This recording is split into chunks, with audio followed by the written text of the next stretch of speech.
Yeah, as I mentioned, is us in LRMC together with our partners in government. So we think of ways how to improve yung experience of our commuters. And perfect timing, as I mentioned earlier, that the summer is here now, and probably this could provide a little bit of comfort in their daily commute. So we celebrate not only small wins, not just this one. You will recall recently, I think several months ago, we opened the Cavite extension, and we do exert the same effort for small things, big things, and for the benefit of our passengers. Small wins, small steps every day. Hopefully, makatulong po sa mga kasampiyan. Sir, is this something we'll do also sa ibang stations? Yes, this is the first step, and we will be implementing the same. And I was in fact surprised kasi si Administrator Cabrera mentioned that they were actually planning this as well.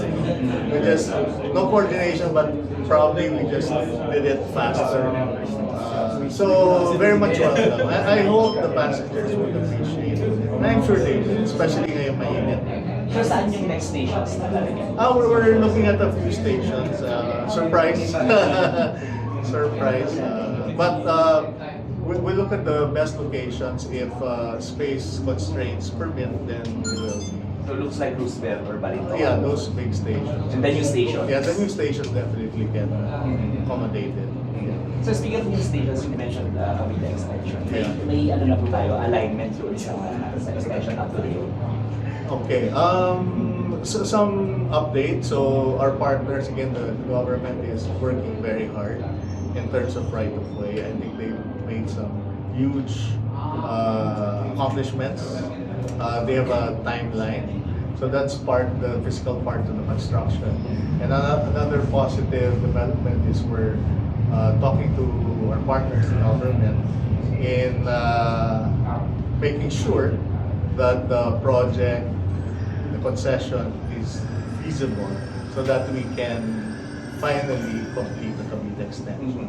So both parties, all parties are working very hard, and hopefully we can see the start of the construction very soon. Kailan sir yung target? I cannot provide the date, very specific date, but what I can assure everyone is that both parties are working very, very hard to commence it as soon as possible. So I remember you asked me the same question the last time. I think we're in a better place now. So we're very much close to be able to start the extension. May right of way law na, sir. Yes, that I think would be a very, very big help. But I think the LRTA administrator was here earlier, but as mentioned earlier, they have some huge strides already in terms of right of way accomplishment. Yes. Sir, the status of the unified station? Na-mention po ng BOTR na parang LRMC na po take over sa pagbubuo. Oh, yes. Probably I can share that we submitted a proposal to the government to step in under the envelope of our concession agreement because it allows us to continue the common station, and we forwarded our proposal, and it's going through the approval process. But in principle, it has been agreed. I think it's just a matter of time. What is the timeline of your? The objective really, because remember the OTR once, I think is expecting MRT7 to be online sometime mid 2027. So hopefully we can also realize the common station, in together with the opening of MRT7. Sir, how is this beneficial for LRMC that you step in and also for your riders?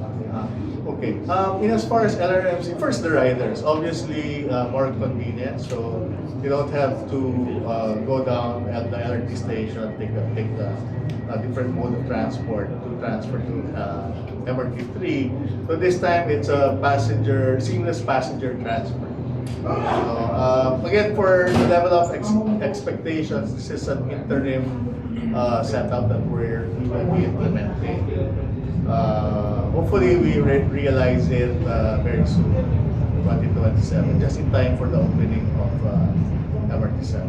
We're working very hard to realize that. Sir, how about the discount sa mga passengers right now?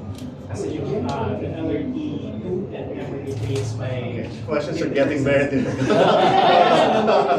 No, actually, we've had some discussions already with again the grantors. So we're waiting for to finalize the coordination. But I think the intention of the grantors is for LRT1 to implement the same percentage.